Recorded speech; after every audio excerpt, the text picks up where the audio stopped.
Hey, everybody. We'll wait just a few minutes here as people filter in. I'm always terrified that nobody's going to show up. Um, and then at the last minute, people start showing up. So, welcome to our free monthly webinar.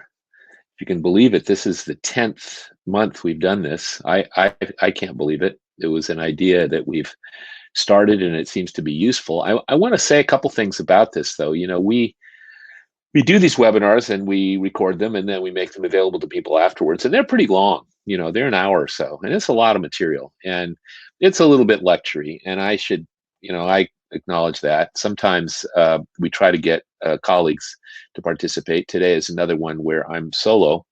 But we've learned a lot over the years. And what we're trying to really do is set down a record so that people can access this material when they want, not only live.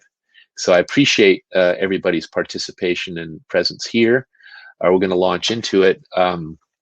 As you can see, the title is Optimizing Human Performance in Processes with Performance Thinking. And there's a lot of process folks out there, but we think we have some added value in terms of how we approach processes, and we've learned this over the last really 30 years. So let's get into it. Before we get into the specific one, we've got some more webinars coming up. We're going to talk, we've been working with Peter Doms a bit to shape strategic plans in such a way that it makes them more executable, which really means more accomplishment based. At some point, we're going to talk about knowledge management for sales performance, because it's an area where I and some of my colleagues have done a lot of work over the years, and we think we'd like to share that with people. We want to talk about our coaching and supervision approach, which is different from other people's because it's, again, focused on accomplishments rather than behavior specifically. And then at some point, I think we're going to engage one of our longtime colleagues in talking about sustaining a large community of practice of performance thinking. And then next month, we're going to cause a little bit of, we hope, good trouble. This is a topic, as you can see, it's a little bit in your face, beyond competency modeling, when the emperor has no clothes. And I am sure that we will have some people who don't necessarily like this, this topic or our point of view about it. But our view is that competency modeling is one of the worst things that's happened ever to learning and development, to performance management, to just about anything else where it's been applied. And it's so widely accepted, and so many billions of dollars have been spent on embedding competency models into learning management systems and performance management systems, that it's a little bit controversial to be bringing this topic up. We had a discussion about it at our last annual Summer Institute, and it certainly ruffled some feathers. So that's going to be our topic next month, and we'll see what you think.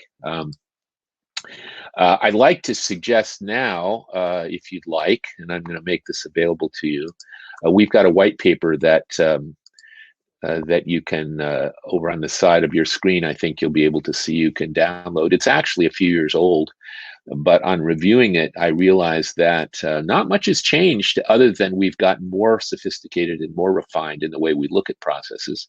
But I think you might find it useful. It's a long one, and it's a long read for those who prefer something shorter. There's probably this webinar, and there's some other things you can take a look at. But anyway, this is a white paper that you might find helpful to pass along or to share.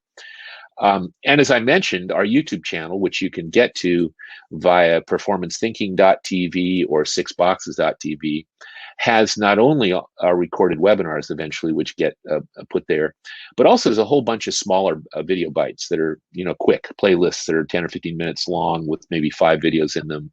We've got one on performance consulting. We've got one on our take on coaching. And so you might find that also useful as a resource. I want to put up a little poll just to see a little bit about who's here, although I actually know so many of you that I think maybe I already know kind of who's here. But let me share this poll. And what I'd like you to do is to identify which of these descriptions most fits your area of expertise or your job role. And we realize that there's a lot of overlap between these things. But that's pretty interesting. We've got some HR and OD people. We've got leader and manager folks. some learning and development professionals.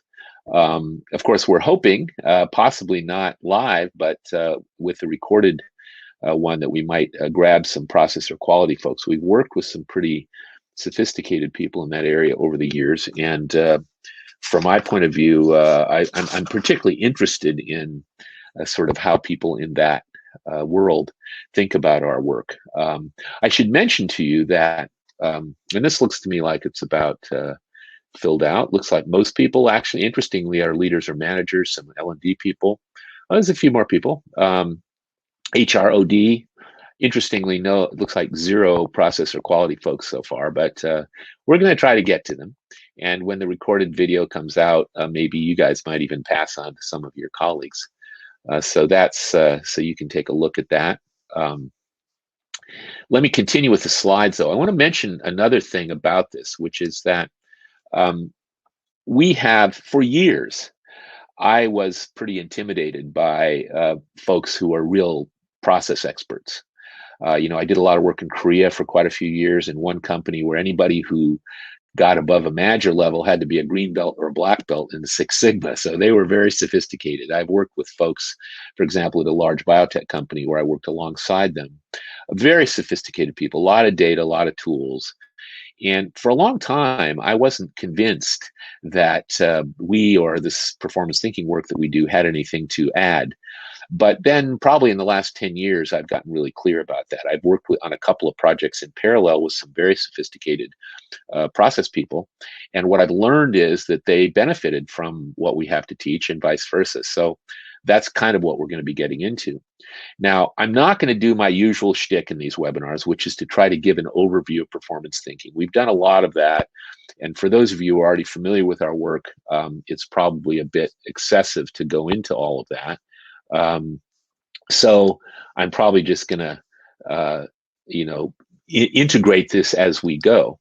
But it's important to recognize, for those of you who are perhaps new to our work, that simplicity is a big part of it.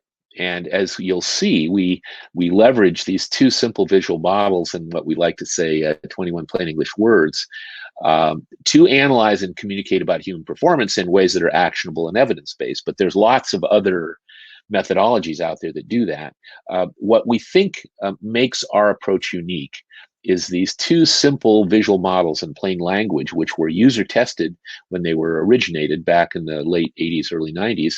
And what that's allowed us to do is escape the sort of jargon-filled nerdiness that sometimes affects performance improvement colleagues, because we all like our models and our methods and stuff. But what we're trying to do is bring behavior science and performance engineering to everybody across all levels and functions, because what we want to do is build communities of practice where leaders and managers and HR people and process experts and learning and development folks can all collaborate around performance so that they can, over time, continuously improve in their organization. So that's kind of worth mentioning as kind of bedrock, but I will kind of unfold the models of this approach as we go. Now, I really want to make a nod to our late friend and colleague, Gary Rumler.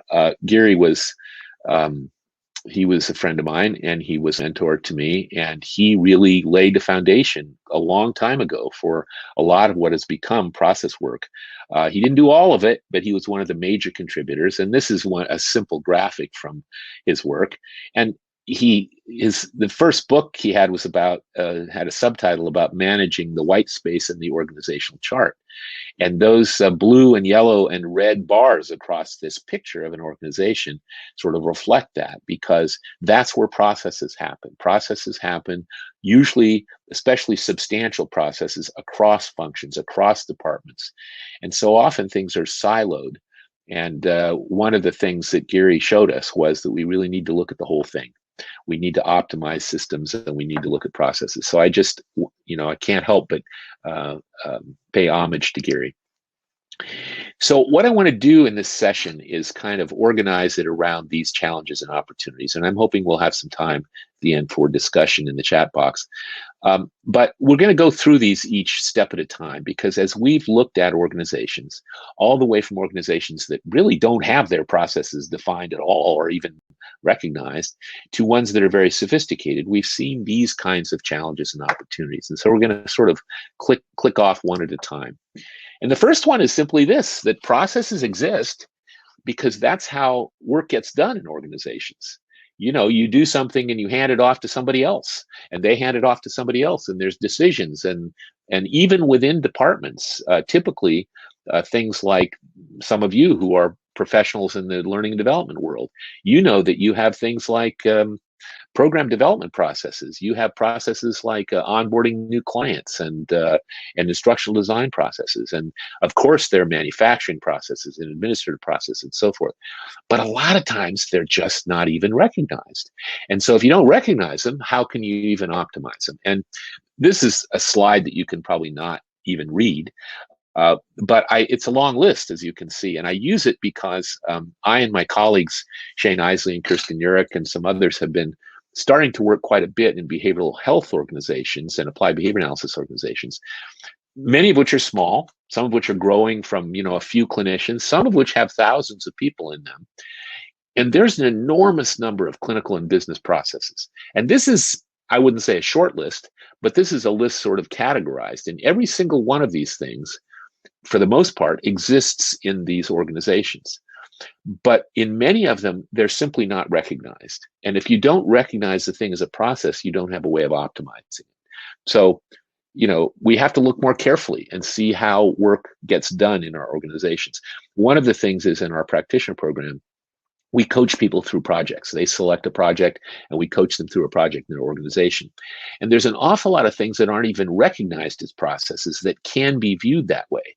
For example, again, in behavioral health organizations, a client engagement life cycle that starts from the client showing up to the ongoing process of serving them and revising treatment plans and so forth.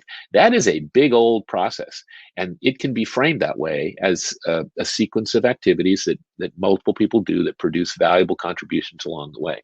So that's the first thing. Recognize that there are processes in your organization. The second one is a lot of times there are processes and people talk about them, the billing process, the, instructional design process, whatever. But a lot of times they're not documented. So, I like to think of it as the tribal knowledge problem. And that may not be an issue if you're in a small group or a small department and sort of everybody knows how it works. And so those guys in this picture are they know about this stuff, but it hasn't really been documented. And the challenge with that is that as soon as you start to pop out different locations, or your department grows, or you scale with different programs, if those processes are not recognized and documented, then it's really hard to scale them. It's really hard to manage or optimize them. So for example, working with a very large insurance company, most recently, we were coaching a project that had to do with basically the learning and development organization accepting projects and then allocating them to different teams and engaging in the work. Well, they'd never really defined that process. It was tribal knowledge where somebody got a request, and then there was some discussion with the clients, and then they passed it on, they make some decisions. Simply by defining that process and getting really clear about the critical decisions and sort of choice points along the way, they were able to clean that up and make it more efficient and improve the satisfaction of their internal clients. Another example that's very common, and I see at least one person in the chat box that is in this spot, is where behavioral health companies, of which we have quite a few in our network, start out at one location. And so they have their billing process, or they have their placement of clients process, and then they get another location, or then they pop out another program, or then they start growing by acquisition. One of our client organizations has gone from 0 to 20, I think 22 states in like 4 or 5 years. At that point, if you don't have your processes documented, then you're in trouble because it's going to be inconsistent. And certainly in some of these organizations where regulatory compliance is a factor, if you get audited and things are not really followed the way they're supposed to be, you can lose a lot of money in audits. So that's the whole tribal knowledge problem. And it's fairly straightforward, but you need to document these things. So then the third one, okay, so they're documented. So people have got their process maps or they have some document of some kind or other. So now what? Well, here's a very simple process, but it's not that uncommon in the way that it's laid out. We see a lot of processes, some of them big, hairy, complicated ones that involve a whole bunch of departments, some of them simpler like this. But when you look at this, it all looks fine. There's like these steps and they're all doing this stuff. But what's missing? What do you think is missing? Well, if you come from the performance improvement lineage that I do, what you would say is that we don't know what each of these steps produces. You can inform applicants, but what do you get at the end? Or you can review and score resumes, but then what? And so the product of these steps is missing. Now, if you go back, and this is sort of part of our framework, this is our first model, what we call the performance chain. But we were very much influenced, as were several of the other people in this sitting in this webinar, by Dr. Tom Gilbert. And he made this kind of iconoclastic statement years ago that in the great cult of behavior, behavior itself is viewed as an end rather than as a means to an end. But we must enable people to produce accomplishments, the valuable products of behavior. Now, Gilbert and his peers around that time really revolutionized performance improvement. And that revolution has not spread as widely as it could. But those people who have adopted an accomplishment-based approach recognize that it's the valuable accomplishments, or what we call work outputs, that are actually the value. The behavior is costly. And what we want to be able to do is, in following Tom's perspective, is look at accomplishments. So thinking of that previous process map, what's missing? The outputs, the accomplishments. If you just got behavior, not only is it hard to monitor, and we'll talk more about that, and really diagnose where things go wrong, but it's also not as easy to connect up the performance of people to business results. So our approach really, we always say it's anchored to work outputs, that when we look at performance, we really want to look at those things that people produce, whether it's individuals or teams or processes, that they produce through their behavior. So that list underneath work outputs is just a kind of a list that we often use to be sure we don't forget anything. But some are real concrete deliverables. Some are things like transactions, loans, purchases. Some are decisions. Decisions are really important outputs, or milestones in a process, which is what we'll be talking about today. But as one of our earlier webinars pointed out, relationships are also accomplishments or outputs, as are new things, changes and innovations and so forth. So we look for those. That's what we care about, because once we get clear on that, we can then identify the behavior needed to produce them. And so we use, as I mentioned, if you think about processes, people tend to talk about the steps in a process, and then they tend to talk about the milestones, which are the things produced in the process. And so that's kind of the language we'll use going forward. Now, here's an example of a simple process. If you look in a table, and if you look down the left, you see the behavior. You see post the job, it's a hiring process. Post the job opening, review and score resumes, inform applicants, blah, blah, blah. Those are all the behavior. But what do you get at the end? How do you know if you've posted the job opening successfully? Well, you got to get the output. You got to have resumes in hand. If you post that job opening and nothing happens, you're not in very good shape. You better do it some other way. Or review and score resumes. What do you get then? Well, probably at the end of that, you get resumes that are arranged or sequenced or ordered by score and so forth. So that second column defines the product of each of those steps.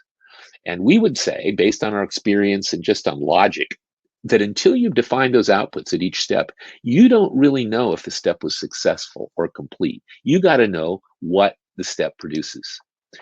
And so to just kind of reiterate things I've already said, as Gilbert said, the work outputs are what are valuable. The behavior is costly. And work outputs tell us when the behavior is successful. And we can, as we'll talk about a little bit more, we can easily evaluate work outputs because we can define, is this a good one? Is this a good relationship, a good widget, a good revised proposal, whatever the heck it is? We can actually look at the thing and evaluate it, as opposed to just trying to figure out if the behavior is the right behavior. And it's for that reason, it's a lot easier to measure. And also, if you think about it, one of the big topics in employee engagement about really having our people, lean in and participate in our organizations. There's a lot of things related to that, but one of them is knowing how you're making a contribution. And what we've learned over the years is that if we can get clear with our employees about what the output of their work is on some particular part of their work, it's usually a lot easier to link that output to business results. So that's why we care. That's why we care about this. Here's another example. This is a series of outputs, milestones really, that are the sub outputs that you might say are the milestones toward producing one bigger one, which is a sales territory business plan. And you can look at that list. We do a lot of sales enablement. We've done a lot of that work over the decades. And what we know is when you define with salespeople these kinds of outputs, and then you say, what's a good one? Like, what's a good list of potential new accounts? What are the criteria for the good ones? Or list of competitive threats? Like, what does that mean? What should that look like? Is there a template for that? Do we have some criteria about what we mean by a threat? So as you go down that list of outputs, you will see if you can get crisp about what those things are, it's a heck of a lot easier to tell people when they're being successful, to teach them to produce them, to give them feedback, to measure them, et cetera, et cetera. Now, what we often find, and to be fair, some of our colleagues in process work do identify the outputs inside of processes, but many of them don't. And so what happens is when we're working with performance consultants, when we're working with processes, if they give us the behavior, if they say, well, the next thing you want to do is, invite the people to the meeting, or whatever. Okay, well, so then what do you get at the end of that? Oh, well, people at the meeting on time, or, what value does this step add? For example, if you look at processes that involve things like documents, where they're being revised over the course of a series of edits and revisions, the value add is, things like slide set that now meets corporate standards, or slide set that's all spelled correctly, etc. So you're adding value at each of these steps, and the products of those steps are the outputs. And that also helps if it's been done right. Because if you look at a bad one, whatever it is, a report or a treatment plan or a budget, and you look at it and you say, wait a minute, this doesn't really meet our standards here. Let's look at how you're doing that. Now we go to behavior and try to figure out what it is that we can improve. And of course, another way to think about it in a process, typically, if there's multiple folks involved, is what do you hand off to the next person? And because the next person is the user of that typically, and you want to ask them what makes for a good one. So if they're documented, that's a good thing. But our conviction is, and our history is, that you better know what the outputs are of each of the steps in that thing, because if you don't, it's pretty hard to diagnose and measure. And so that's the next topic, which is measurement. We've talked to a lot of folks in organizations that we serve about measuring performance, and everybody knows that can be fairly challenging. And of course, if you're producing something at the end of a process, you can say, well, we got one of those, a report or a budget or a plan or whatever it is, and it's a good one. But if it's not, how do we know? How do we know how we're doing? How are things moving through it? So here is an addition to that table that I showed you earlier. We have a thing we call criteria for a good one. It's part of our performance thinking work. And what we say is when you've identified work outputs, you need to identify the characteristics that make it a good one. And if you go down that list, they're pretty good criteria. You'll sort of know if you conduct your interviews, and at the end of those interviews, what do you got? Well, you got interview notes and you got scores. Well, okay. Do you have a template? If you got a template, did all the questions or topics get filled out from the interview? And also, are the scores, a bunch of people interviewed this person, are the scores agreed upon? Those are two pretty good criteria for the products of that interview.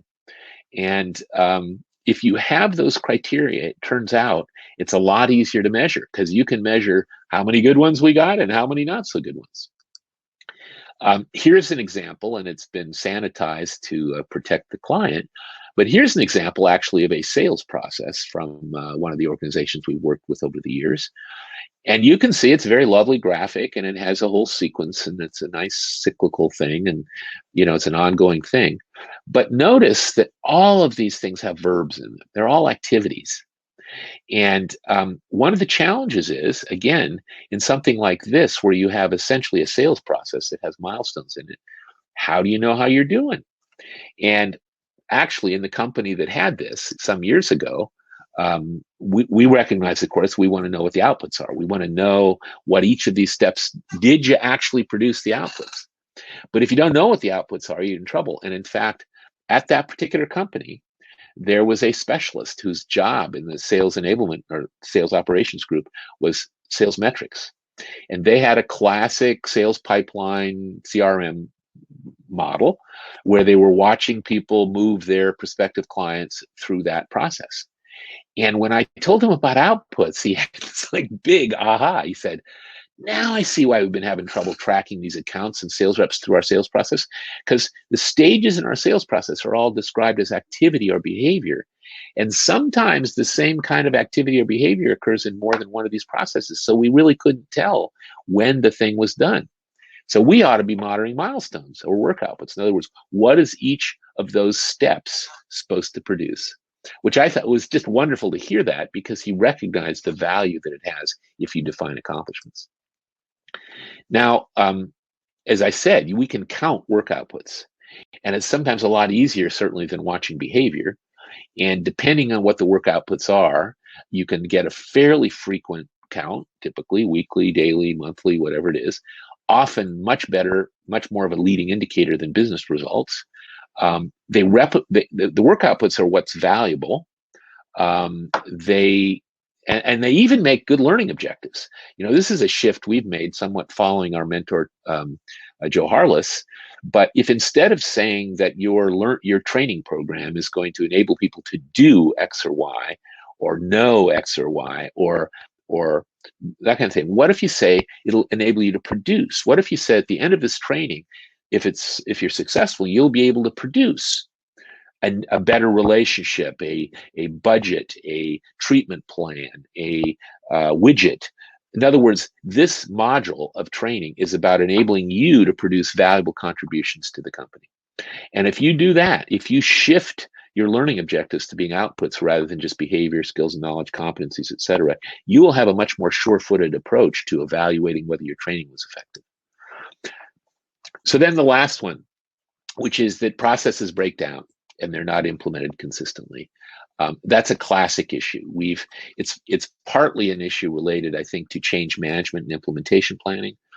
I suspect, and I think we are going to have plenty of time for chat box type of activity here, but I suspect most people here have probably seen situations where you got the new process or the new system that uses the process or whatever, and we're going to implement it, and then it kind of falls apart. I had one colleague who was in a very large pharmaceutical company, and they spent several years implementing in their R&D laboratories a electronic note-taking system for the research, for the R&D folks, for the staff. And so the idea was it was going to be efficient and it could be shared, across locations, and it would be a surefire way to capture information for auditing and all the rest of it. Because prior to that, they'd been writing stuff down with pen and paper. And so this is a particular organization that they had come to focus on sustainment.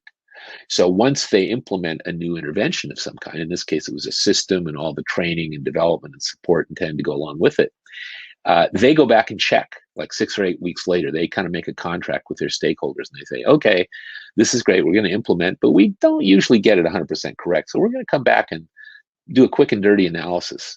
Well, they discovered that some people said, well, we tried that electronic system for a while, but we didn't really like it that much. It was a lot easier to do the old thing. So they went back to their paper and pencil. So this company had spent $1 bazillion on trying to implement this lab system. And people say, oh, I'm not doing it because the old thing is more familiar to you. So that's just a simple example I think what they wound up doing is sort of eliminating the possibility even of doing the paper-based notes. But it is common for lots of reasons where people get excited, they implement something, and then it breaks down.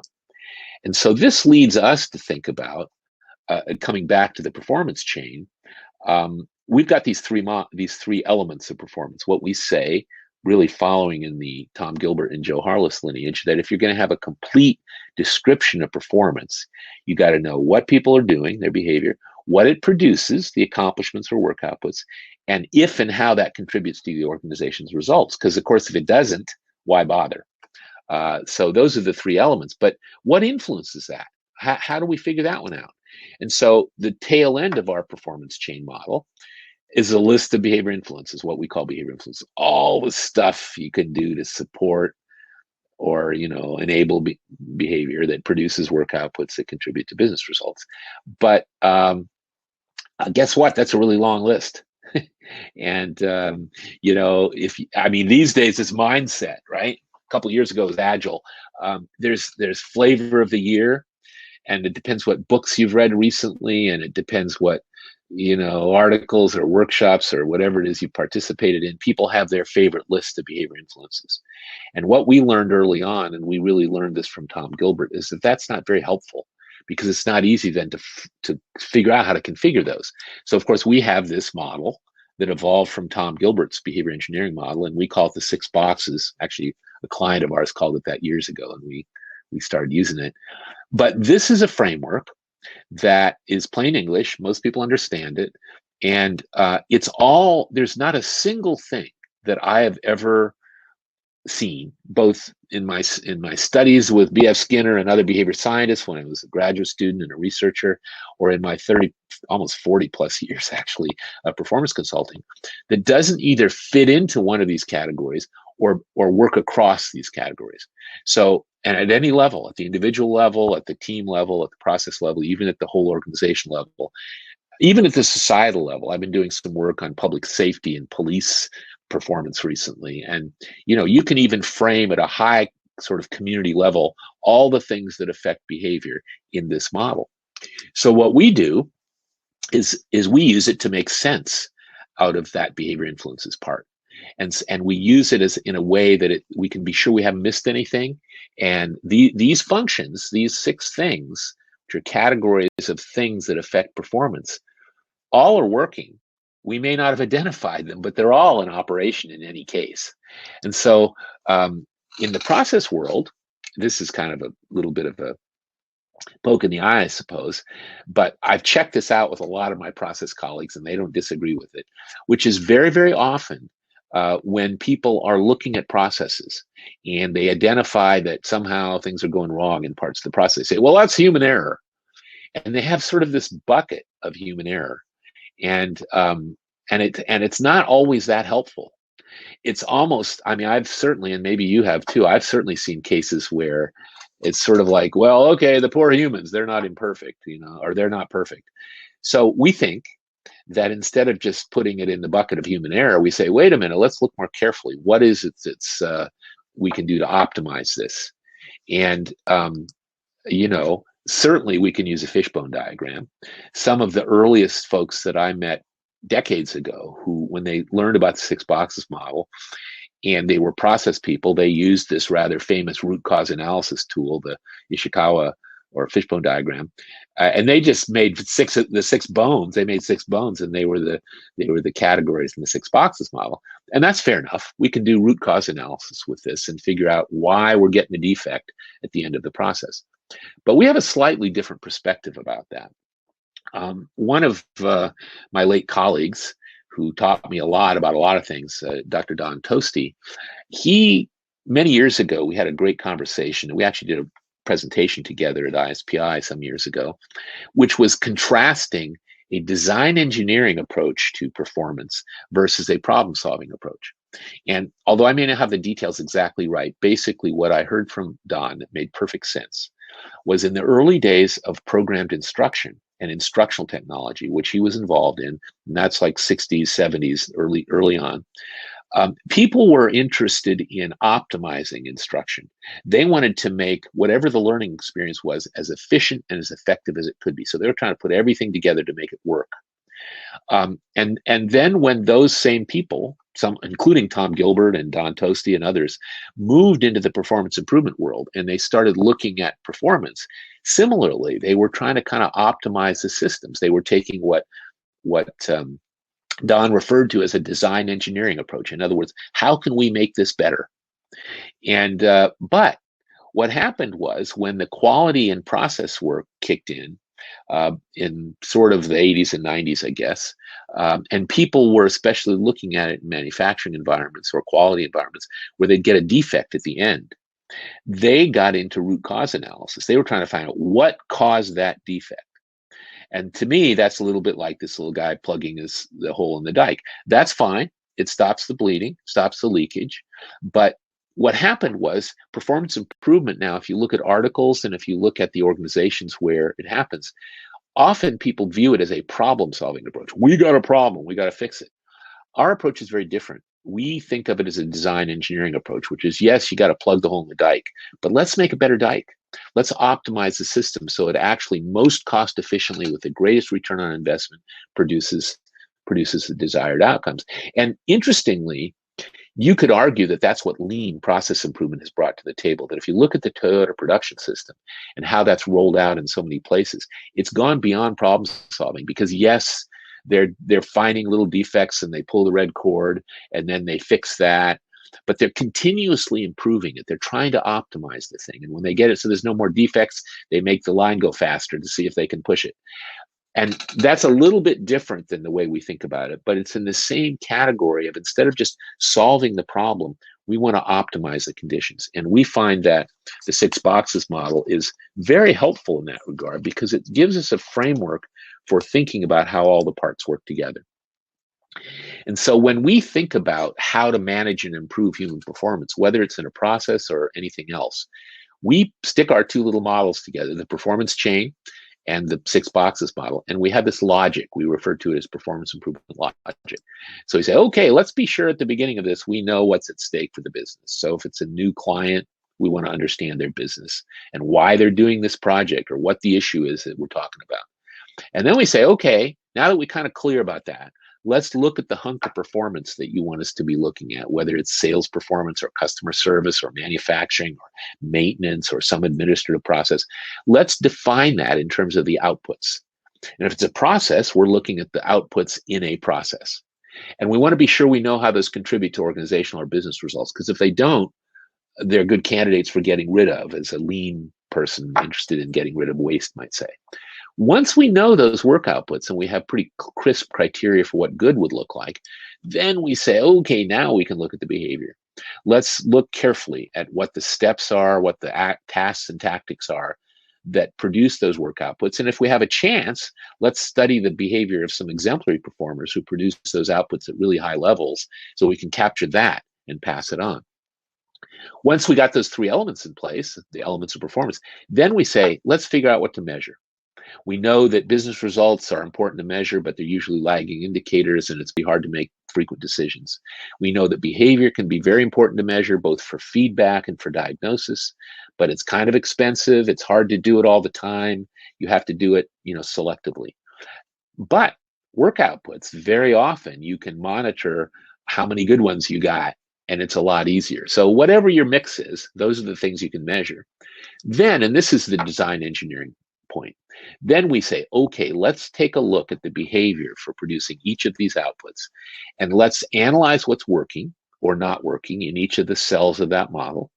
Let's brainstorm, or what the design folks would call ideation. Let's ideate a bunch of possibilities for improving that. And then let's take a look at that with our stakeholders and choose the best combination, the best configuration of variables or influences that we think will make the biggest difference in the most cost-effective way. And then we never are perfect, so we want to implement and measure and adjust. So that's the logic we apply and we teach people in performance improvement. It applies just as easily to processes as it does to anything else. So here's a couple of examples for you. These slides are a little bit small, but here's an example of one milestone in a shipping process. It's the shipping documents in the package. And it has criteria. The checklist is complete and it's inserted in the box and all information is complete. Okay. And there's the steps. Pull up the correct standard operating procedure, print the form, blah, blah, blah.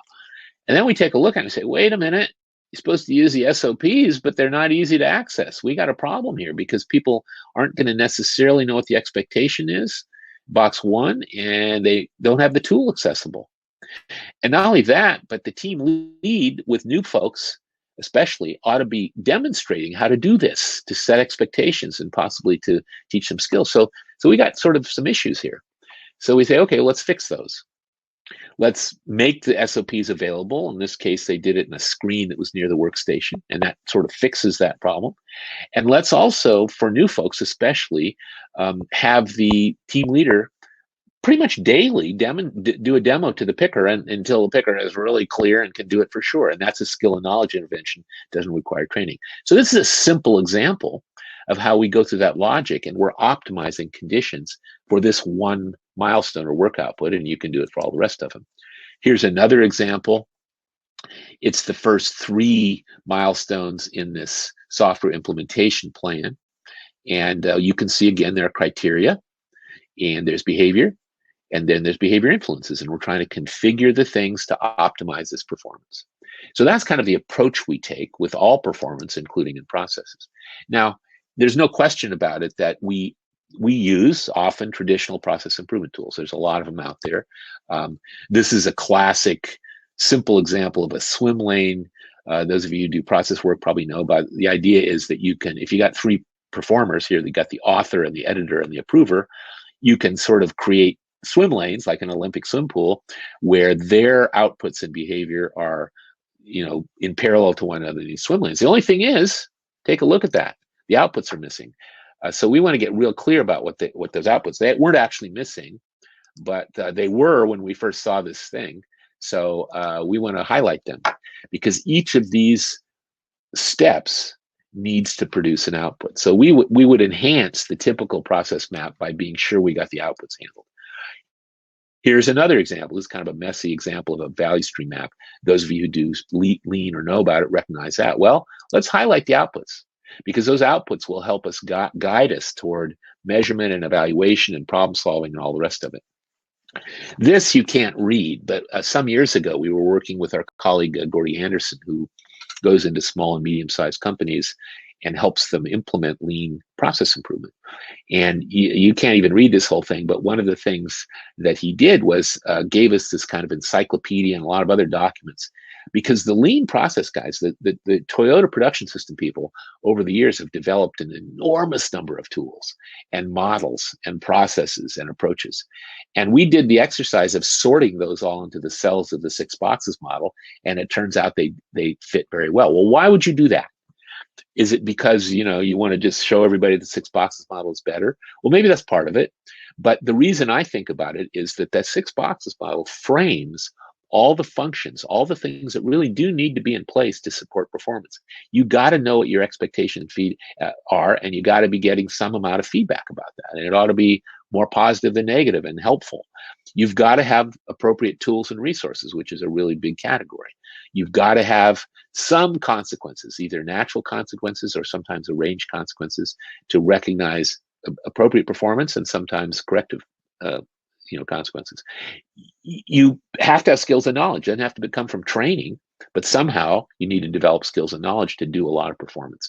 We want to select and assign people properly to fit the job, to fit their requirements, their values, their capabilities. You want to have a match there. And finally, you want to be aware of people's motives and preferences, because that will help you manage all the rest of it. So you can take all those lean process improvement tools, of which this is just a subset, and you can sort them into the 6 boxes and start to understand how they can all fit together. Here's some of our favorite tools. To be honest, I work with people that go all the way from folks who've never mapped a process in their life to process experts who use Visio or whatever. And so I usually start out with sticky notes. And of course, in COVID, that was a little bit hard. I was working with one behavioral health organization a pretty good sized one that was working on a transportation process. They had something like 60 residences for their clients, and they had a whole fleet of buses, and they had staff. And so the buses had to be ready to go at the right place with the right staff in them, having the right stuff with them, assigned to the appropriate residents, to the residents' homes at the right time, and then to wherever they were going, school or whatever. It was a fairly complicated process. And these guys, this is just before COVID hit, they had a room, and these three ladies, they used Post-its over several weeks. They were sort of mapping this process out on the wall, and they revised it a whole bunch of times because they realized in doing that they were kind of wrong about some stuff. But they actually had their colleagues coming in and looking at it and saying, "Oh, wait a minute, this, something goes in here." So I think sticky notes are a good thing. A recent discovery that I was turned on to by my friend Suryavanka, who used to be the director of user experience at Microsoft for years, and he was actually at our summer institute, the last one we did a year and a half ago or 2 years ago, and he's going to be at our one in September too. But he's a design thinking guy, and he's starting to do global virtual work. Adopted this product that you can get to called Miro.com. And it can be used for all kinds of stuff, but it's a really easy way to do a virtual sticky notes meeting. And then there's a bunch of other tools like Lucidchart and Draw.io are two online resources that it's pretty easy to do process maps in them. And then, of course, for the real honchos in the group, there's Visio on Windows, and there's OmniGraffle on Mac, which is compatible with Windows. And those are heavy duty things. If you're into it, it's a great tool. But for a lot of the work we do, we don't need that much. But we can use those process mapping tools. But by the way, don't get sucked into not having the work outputs. That's the only thing I would say. Use these tools, but be sure one way or the other, either the lines between the boxes or a half of the box actually identifies what the product of that output is, because otherwise you're just going back to the thing where you don't really have all the components of performance. So to summarize, and we will have a few minutes to talk, I think there's two main points here and two ways that we as accomplishment-based performance improvement professionals can add value even to the most sophisticated process improvement work. One is be sure we identify the work outputs or the milestones from each step in the process. It gives you a much more confident and sure-footed analysis of the performance. It helps you identify where things go wrong. It helps you set better expectations for the people involved in the process. It connects them to business results. And it definitely, I guess this is redundant, but it definitely improves measurement and diagnosis. So get those work outputs down and the criteria for a good one. And then use the 6 boxes model, or maybe the behavior engineering model if you prefer Tom's language, although that was why we changed it. In analysis and design, look at what's supporting and what's getting in the way. Instead of just throwing stuff into the human error bucket, actually do some analysis as you go about how we can optimize the performance at each step in the process. So just this final thing, a couple things before we sort of open this for chat box discussion. This is the kind of the shameless commerce part. This is on our website. It's our programs and services. And we teach people about process analysis and management in our practitioner program for sure, which is our performance consulting program. We've got one of those coming up pretty soon, actually, an open one. We also have kind of performance improvement light for leaders and managers, because as the scope of your leadership and management moves from coaching a team to maybe a department or a business unit or whatever, you're not going to become a process expert. But if you insist to the people in your organization, if we're looking at these processes, let's be sure we got the behavior as well as the products of each step. And we can teach leaders and managers to think about it that way. And then in our sales enablement work, we also focus on the accomplishments or outputs in the process of selling. And that's a big leverage point, it turns out.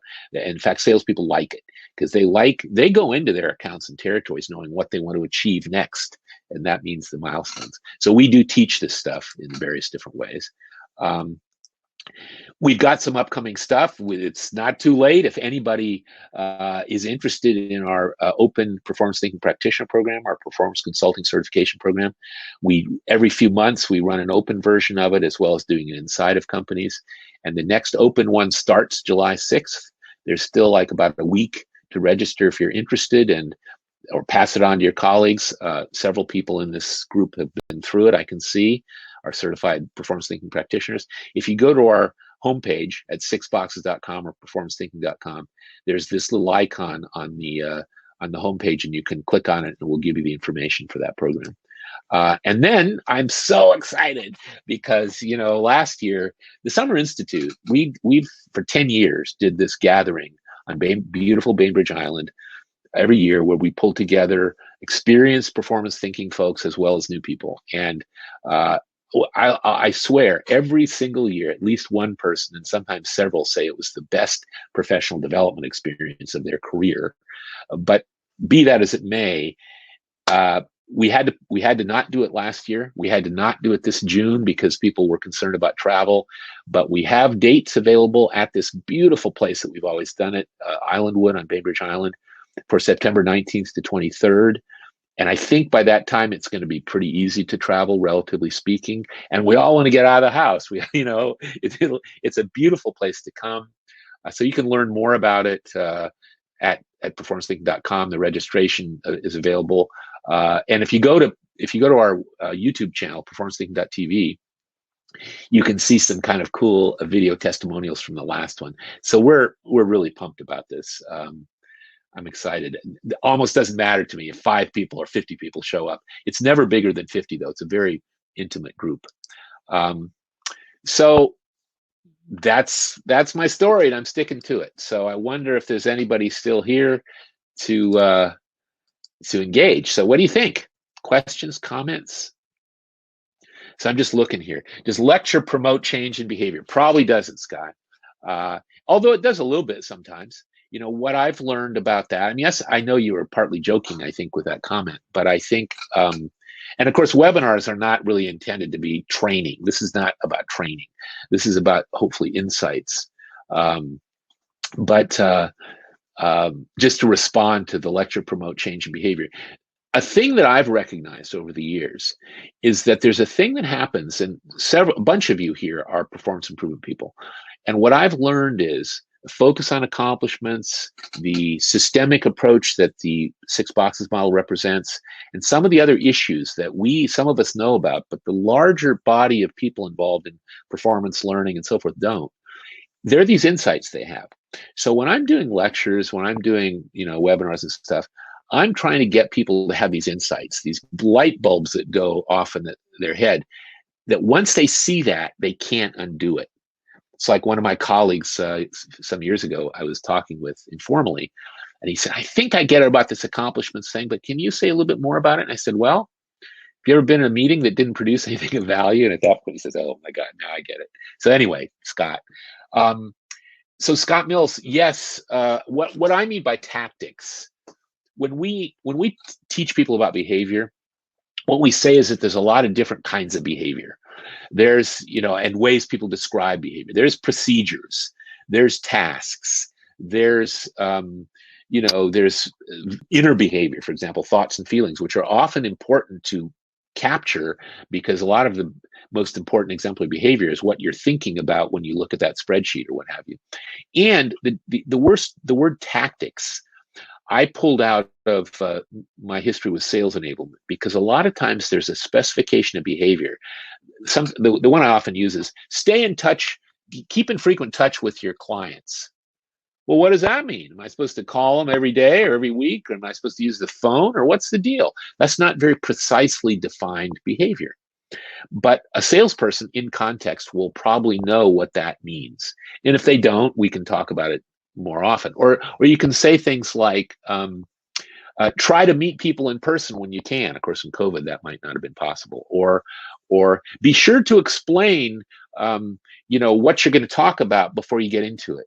Those are tactics in the sense that they define behavior in a way that's open to interpretation, like in sales, and can be somewhat flexible based on individual preference, but are useful ways to describe behavior. Hopefully that's helpful. It is soft, but it's soft only because it's open for interpretation. As my former partner used to say, accomplishments liberate behavior. In many environments, you can accomplish a given outcome or output in a variety of ways, and it's okay if you do that. But in other environments, like shutting down a nuclear plant, you better not do any liberating behavior. You have to be very precise. So I would argue that in some contexts, listing tactics is a helpful description of behavior and we can use it. In other cases, it's not specific enough. So Andrea, performance design, performance consulting. Andrea, good question. I've adapted that term. I think performance consulting ought to lead to performance design. I like that word, partly because Don Toasty turned me on to the notion that what we do is a design engineering thing, partly because Tom Gilbert's book is called Engineering Human Performance. And I think of engineers, the good ones, as designers. So I think that's just a word. And when I say it, what I mean is looking at the whole performance system and configuring all the elements of it in a way that is optimal.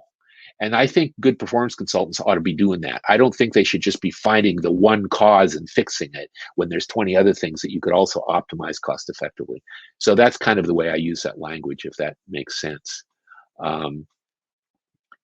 You know, Aaron, the communicating up thing, first thing I would say is that our two models are very helpful.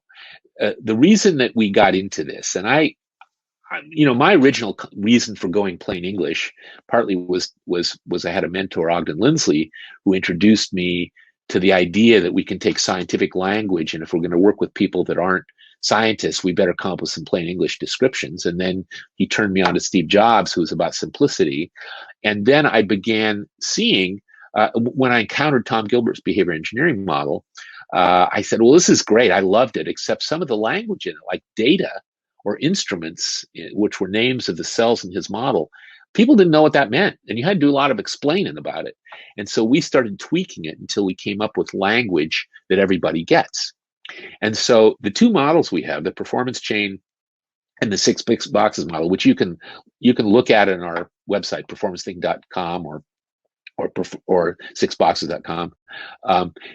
Very simple models. And so, in fact, we're about ready to put out a little video on YouTube, which is doing what I've often done, especially when we used to be able to work in the room with people and actually meet people in person.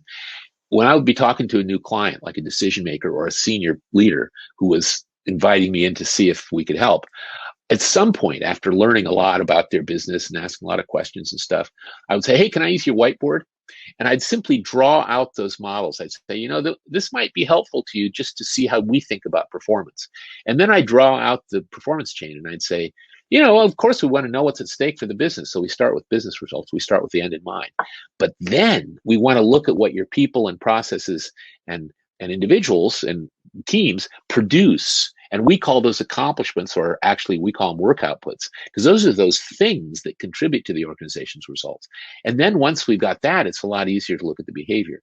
So whether you do it graphically by drawing the thing out or just sort of talking about that, or for example, as I say, a CEO of a growing organization a few years ago, I was talking to him, said, I still don't quite get this accomplishment thing. What do you mean? And all I said was, have you ever been in a meeting that didn't produce anything? And it was like, oh my God, we've all had that. It's like you get to the end of the hour, it's like, well, let's meet next week, as opposed to, oh no, we got some decisions, some agreed upon steps, a plan, a tentative design, like that.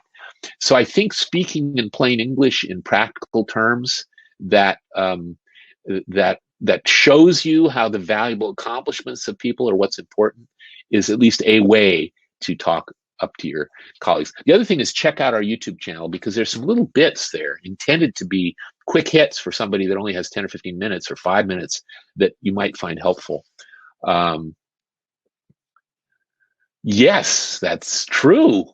I'm seeing a private message from somebody who was at Ryder a long time ago, man. That's true. I keep seeing people. That's nice. Nice to reconnect with you.